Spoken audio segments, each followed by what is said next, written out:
one for the developer commentary. Start rolling. Okay. Yep. Yeah, right. Going Postal, take 2. I regret nothing. You do that very well. So tell us about this Lord project that you worked on. Okay, so Lore in a Minute.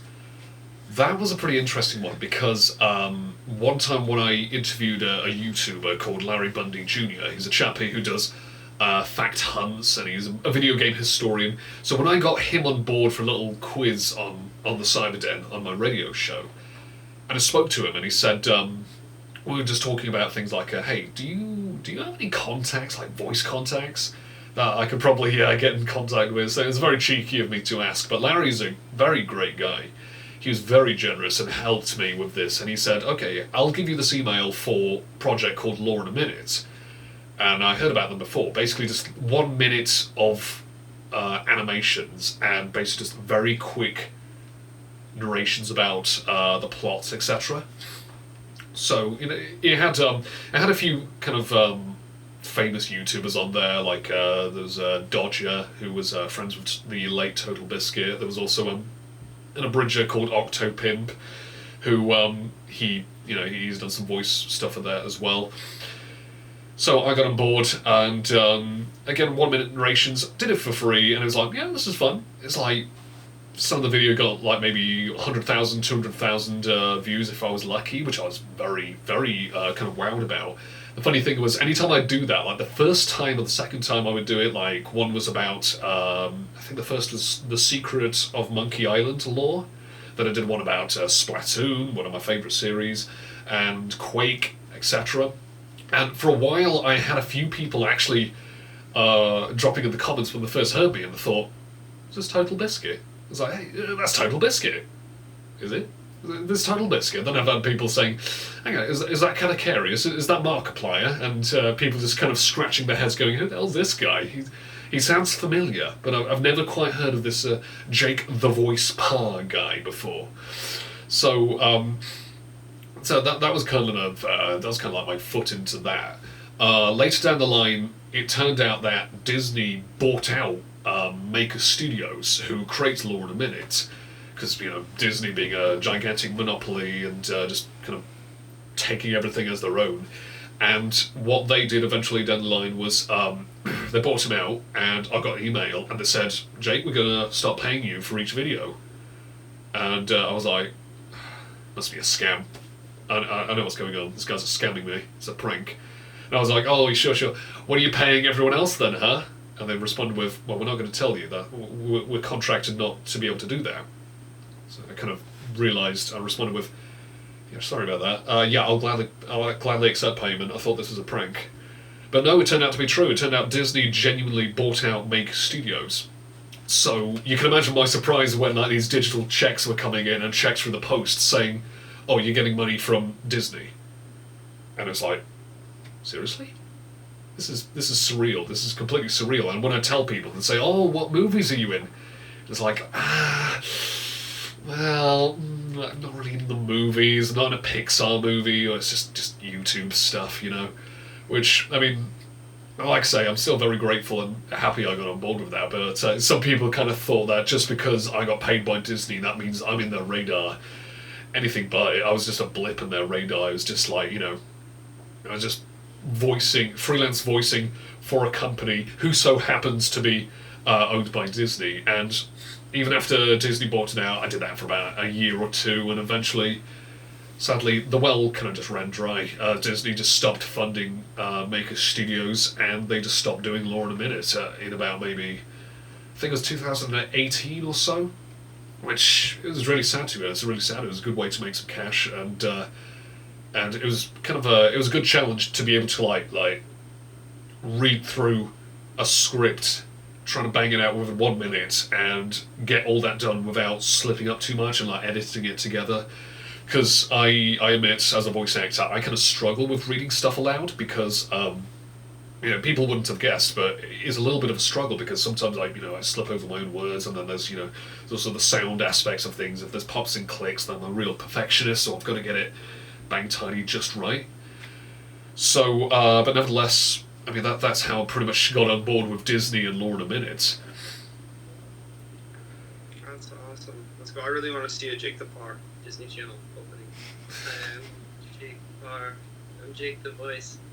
Welcome to Disney Channel. You're watching Disney Channel. You'd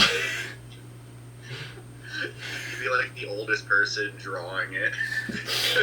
Just appear in one of their TV shows like, "Hi, my name is Jake the Voice Parr. I'm 15 years old, guys. Let's go to high school." You don't have to go, team. You might pull it off. To be honest. Ted, you want to go ahead and Yeah. answer your questions? So I just want to bring it back to the Postal universe real quick, with 2 questions just to kind of wrap up here. Before I do, I'm just curious. This is to Amy. Hey, Amy, are we recording just scratch audio on camera, or did Matt not join us today? I'm here. Yeah, he's here. He's just on Boom. Oh, okay. Oh, He's- Matt's yeah. over there crushing it. He's got a radio mic Matt, on you're him as well. crushing it. I just wanted to double check. Thank you so much. Yeah, no problem. Okay. No worries.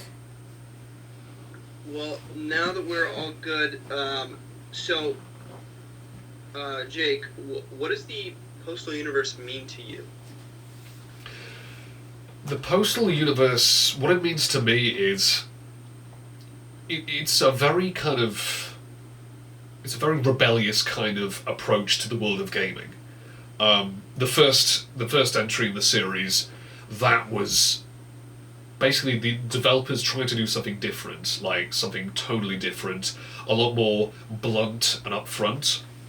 Because the developers originally, they did like infotainment, edutainment games, and so it's kind of quite jarring to see them go from like, you know, these kind of quote-unquote kiddie games to something basically about mass murder.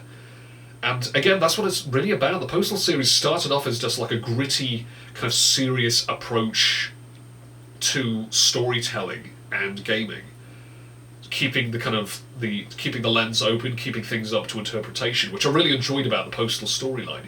Eventually down the line, it went for a much more comical and silly approach, but again, it still had that kind of rebellious spin to it. The Postal series has always really been about satire, it's been about parodying, pop culture references, it's always trying to be very tongue-in-cheek and satirical, kind of poking fun at American values, or just kind of very strange, bizarre kind of aspects of life, just pretty much things cranked up to 11. Sorry, just bear with me.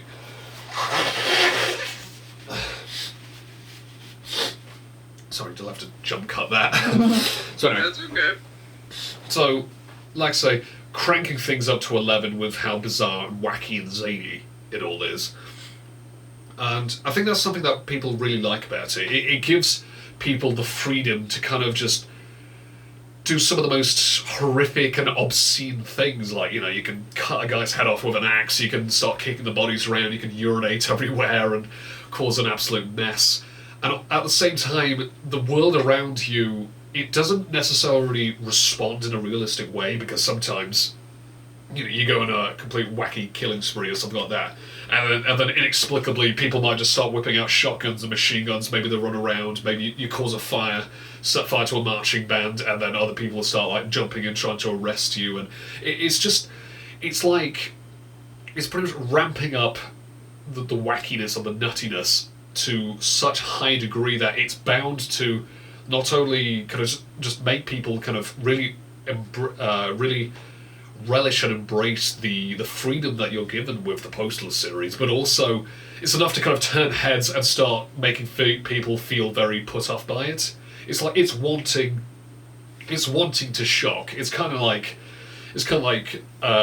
deliberately attempting to be disturbing and wild. Like I say, very rebellious. People like that. People like the freedom to be able to do these things. People have played Postal and they've said things like, you know, to the developers that kind of sense of freedom that you get with this kind of misunderstood character who's going around like often mistreated by people, but also at the same time the freedom to pull off the most insane stuff that naturally you couldn't do in real life. It's just been something that's very comforting for them in a way, and very, you know, very humorous, and something that you can kind of just like laugh with your friends with as well. and people just really, really like that. I mean, there's been people who actually wrote into Running with Scissors saying that, I was in a very bad place, I had depression, I played Postal, kept playing that, and, it helped me get through. So Vince Desi, the kind of like the creator of Running with Scissors, pretty much just said, it's been proven that Postal has cured depression. So it's it's just it's a very it's just a very kind of, like I say, very creative, wacky, zany, anarchic, and nutty kind of series that pretty much anyone can jump into, and as long as they're not taking it too seriously, then they are bound to get a lot of joy out of it. What do you think why are people so interested in, what's the appeal to, opening up somebody's head and then peeing on their, headless corpse? Why do people like this? I think with this, I think people love the kind of obscene things you can do with, decapitation and the ability to urinate everywhere, things like that. Well, put it this way, you're not going to be able to do these things in real life, are you? It's the fact that you're able to do this in the game, but it's so over the top and wacky, it's completely unrealistic. The fact that, for example, in order to put yourself out if you're on fire, you've got to basically look in the air and continuously urinate until you just douse yourself out. And not to mention just going around as if your bladder is basically the size of a swimming pool. And then you grab the most bizarre weapons like a machete that you throw around like a boomerang that just cuts people's heads off, and then you catch it miraculously. Again, people just love the nuttiness of it all. It's hardly based in any kind of realism. It's deliberately shocking and gruesome. It's the kind of stuff that you can't really be able to do in any kind of other game. Even to this day, you can't really do much of this, what you are able to do in Postal. And even those who do kind of allow you to do these things, they don't nearly let you go as over-exaggerated as this series does. That's a great answer. Yeah, that was a great answer. Great sound bites. Cool. Well, Jake, Jason, and if you have anything else, I have one more question. Just when I'm, chatting with all of the fans about Postal, kind of giving them just an opportunity to directly say something to Mike and Vince about what this Postal series means to you. Well, so you can take a beat if you want to, think about that, sure. Or jump right into it. I'll just blow my nose first. Just take a quick swig of water as well. So, a message. All the student hits and throwbacks. Oh no. Sorry about that. Didn't expect that to happen. No, sorry, we got people like wirelessly controlling the computers to make sure this is a different radio station. This is Brayford, not Siren. Kind of keeping it running from a distance, so that explains that. Anyway, so a message to Mike and Vince about the series, what it means to me. Is that what you're after? Yep. Okay. Yeah. So just double checking. Right, so the Postal series to me, I think it's a kind of series, as corny as it sounds, I think it's brought a lot of people together, and I think that Mike J and Vince, I think they are very proud of their series, they are very proud of their baby, and they should be. They should be. It has brought a lot of people together, embracing it's just the wild craziness of it all. And that's really brought out the creative side of people as well, like so many people making parodies and internet memes and mods and things like that, all getting together to share some of their favourite moments and just having a laugh about it. That's really it, to be honest. That's really what the Postal series means to me. It's just a crazy, funny, highly entertaining series where you're pretty much able to do so many bizarre things that are bound to get people to start laughing and kind of getting together and sharing their interests and talking about it. It's really brought a lot of people together, and I think the Postal community quite literally is probably one of the friendliest, most approachable communities out there. in the world of gaming.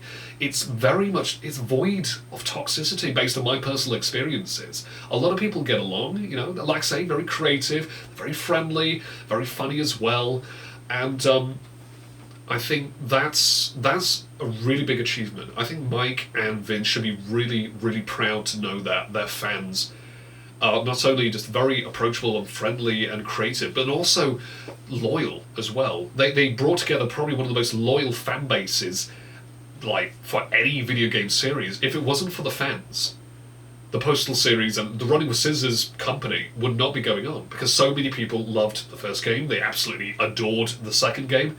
That brought on more opportunities for the company when the third game, which could have been basically the nail in the coffin, but it wasn't, because people just kept sharing the word. They kept, like, you know, signing the petitions both in game and literally to get Postal 2 spread around, and pretty much just keep the spirit of the series alive. They just want to keep having fun and keep making other people, like, try this stuff out and have fun as well.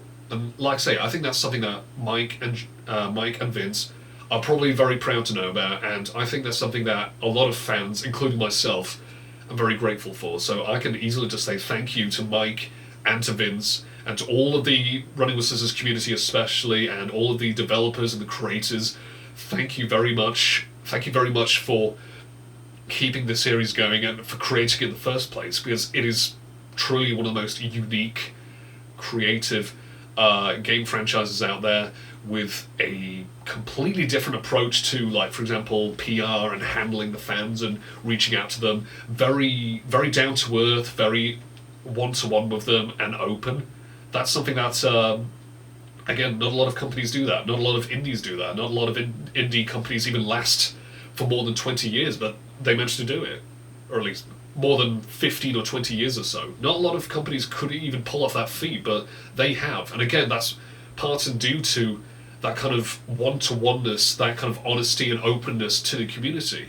So again, Mike and Vince, everyone who's worked on it, everyone who's a fan of it, everyone who's checked out the interviews that I've done of it and spread out the memes and things like that, and the voice actors especially, like Rick and Corey, all I can say is just thank you so much, because I most definitely regret nothing. Fantastic, Jake. That was really good. That was awesome. Yeah, no, I think that pretty much. One quick question. Oh, yeah. Okay. Yes. Yeah, Jake, if you can just tell us real quick your thoughts about Postal 4. Have you played it? What do you think about it?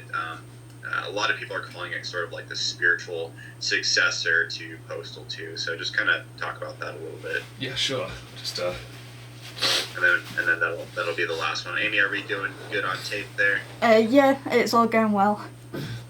Okay, What perfect. is this, 1999? Exactly. I was thinking more like 97.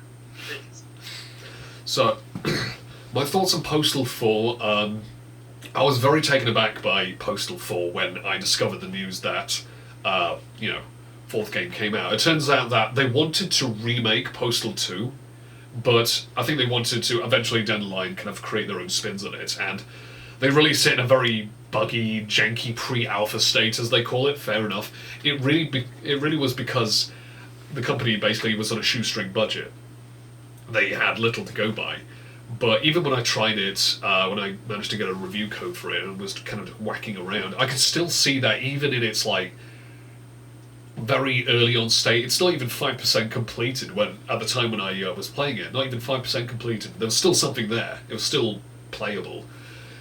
But I could definitely tell that, I played it and I thought, you know what, this is a Postal game. It is a very satisfying taste of things to come, because the spirit of the series is there. The puerile sense of humor, the nutty wackiness, some of the kind of like aspects of the series that they eventually kind of fleshed out slowly but surely as time went on. I think it's really cool.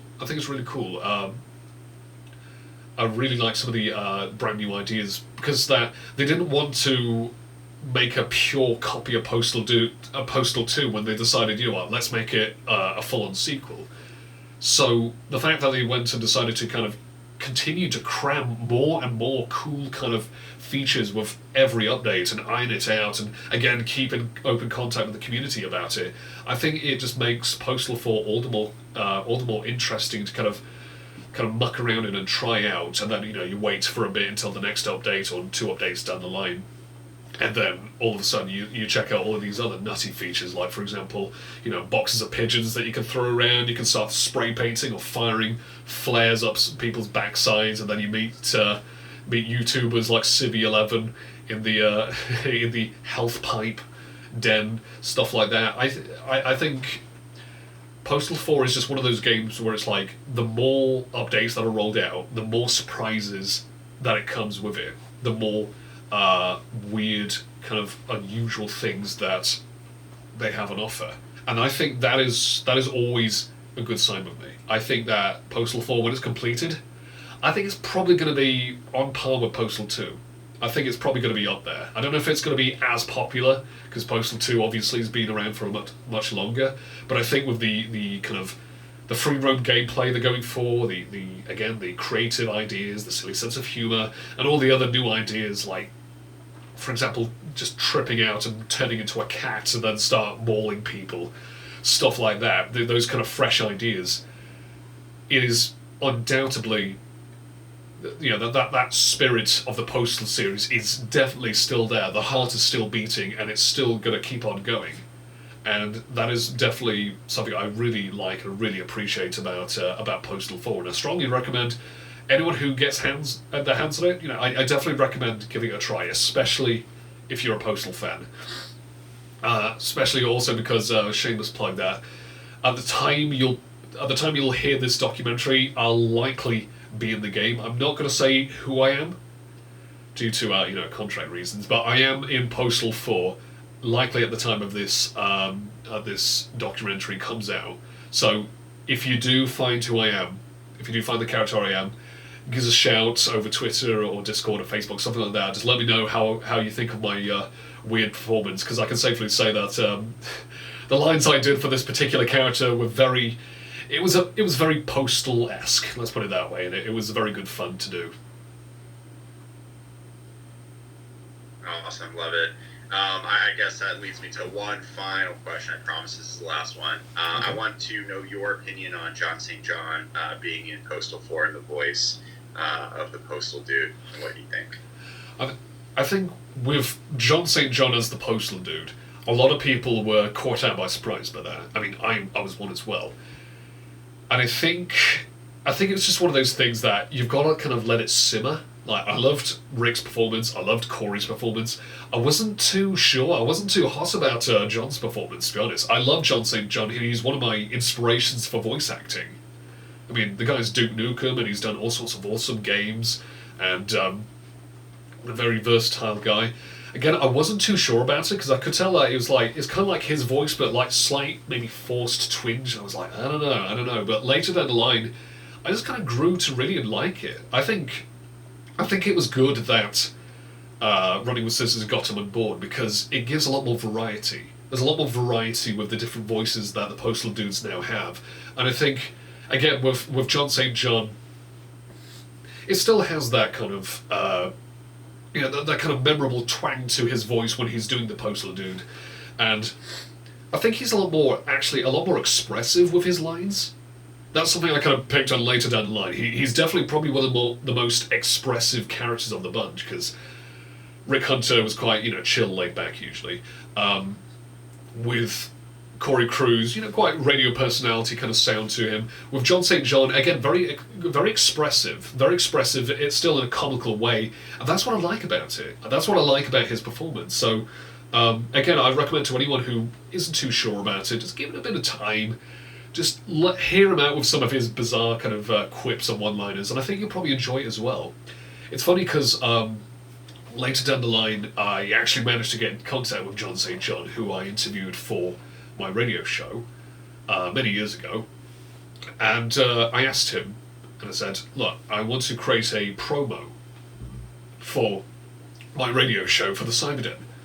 I had a promo from Rick as the Postal dude, I had a promo from Corey from the Postal dude, So I asked him, could I ask for a promo and then a few lines for me to edit in? So what happened was, I got all those lines and spliced them together. So it sounded like a conversation between, Rick, Corey, and John, all in character, kind of, arguing and quipping with each other, saying introducing Jake the Voice and the Cyberdan, and it's like, who the hell's this guy? It's like everyone's just kind of going a little bit back and forth, and then ending with who's getting paid for this? I'm pretty sure I'm getting paid for this, and just end with gun cocking sounds, and then Corey just going, choose carefully, Jake. And when I put that up on YouTube, and people heard the interactions between John and Rick and Corey, I had a number of people kind of message me and drop comments and say, you know what, I like John's voice now. I'm actually getting into his voice, and I think that kind of chemistry that you heard between them. And again, it's just outtakes and clips I edited from different time zones, like from 2017, 2018, and then 2020, just chopped them all, glued them all together in this coherent, kind of nutty introduction kind of promo for my radio show. And people like that. I think people just really like the kind of chemistry and the certain nuances in John's performance, especially, as a result as well. Do you have that audio clip by chance, or is that on YouTube that we can pull from? It's on YouTube, you can pull it from there, but I think I should have an MP3 file laying around as well. I could easily send that to you. Yeah, if you could send that to us then. Yeah, that'd be I've actually, there is a person who's actually, she said she wants to do an animation of it. If you want, I can get in contact with her and ask her, will you be able to get this done maybe for the documentary if you guys want to give it a crack? Maybe implement it if you've got space. Do you recall who the name of the gal, the animator? I think it's a lass called on Twitter called Key Raisy, as in KeeRaisy. So Key Raisy, not crazy. That's not the same as our animator. No, it's a different animator. Yeah. Interesting. Yeah, there's a lot of Postal animators. There's a huge fan base of people who like to do the art of Postal. So it's always cool to see all these people, kind of come together and create something uniform for other people to really enjoy. Yeah. Real quick, do we want to go ahead and call it cut there? Do you have anything else? Nope, that's okay. good. Let's go ahead and That call is it good. cut. Just didn't want to run too much for your memory. Okay, I'm cutting now. Cool.